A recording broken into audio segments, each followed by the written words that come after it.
Hello guys, welcome back again to the channel. My name is Amos from Acoustics. Today I want to share with you a few tips on how to go about your acoustic treatments. So we have those who have not started the treatment. The room is still bare, maybe just equipment, and it's unpleasant, so they want to start. Now, this is how you start. First of all, acoustic treatment, just like any other field, it requires budget, depending on the level that you need it to be. So suppose you are just starting up, and you check your budget, and maybe your budget is kind of tight.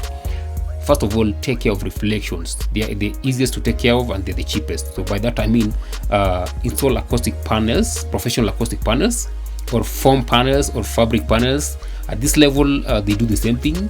Foam panels 2 inches or 3 inches. They take care of reflection all the way to 500 hertz. Fabric panels, raw cool or mineral panels do the same job. They all take care of reflections all the way to around 500 hertz.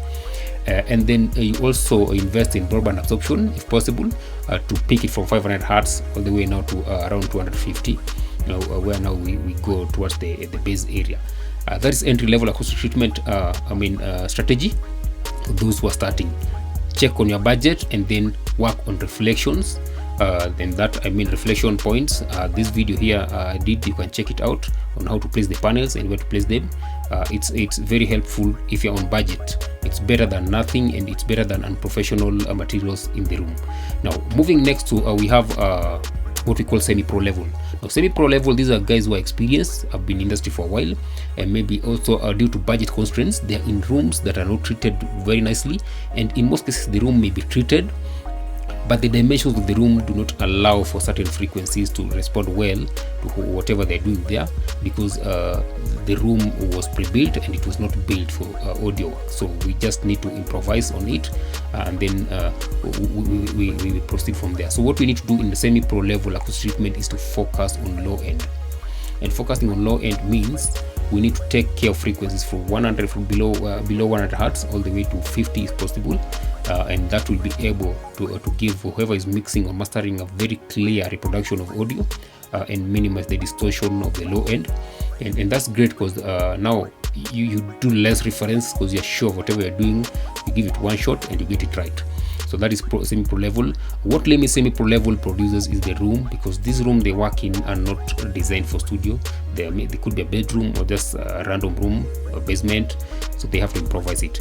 Now, moving to the next level, which is the top of the line level, is the pro level. Now, pro level, very few people work on pro level, because number one, pro level is extremely expensive. It requires sound isolation. First of all, it requires calculation of room modes, so that before it's built, the studio is built, we come up with a very good room ratio. By that I mean room dimensions that enable the room modes to be distributed evenly. And if you have even distribution of room modes, there's a video of room modes, you can also check it. I have a link there. If you have distribution of room modes that is balanced, it's easy to take care of them than if they are bouncing on top of each other, like in a square room, for instance.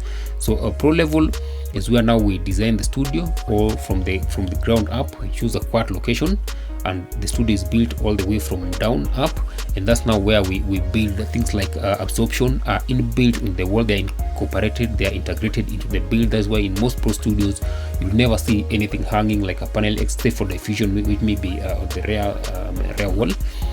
In most cases, low frequency management is inbuilt. The speakers are flashed, and then they're integrated into the walls, as you can see in this diagram here, because that's now prevent what we call speaker boundary interference, as they call it. So that is well taken care of, and then every other type of absorption is incorporated into the build, so you don't see anything hanging. Except for the diffuser on the rear wall. You can check, for instance, here. Then the diffuser is also built there to be able to enhance the acoustics and not to make the room too dead. Now, all these three level acoustic treatment differ also in budget. Entry level is the cheapest and most common, because a lot of guys don't have the budget for bigger spaces or more fancy acoustic treatment materials. It's adequate for whatever they're doing. And then we have the semi-pro level guys are limited by their spaces, and then we have the pro level. So you can check out all these level and see which one suits you, based also on budget. So I hope the video was helpful. Thank you guys for watching. Like, share, subscribe.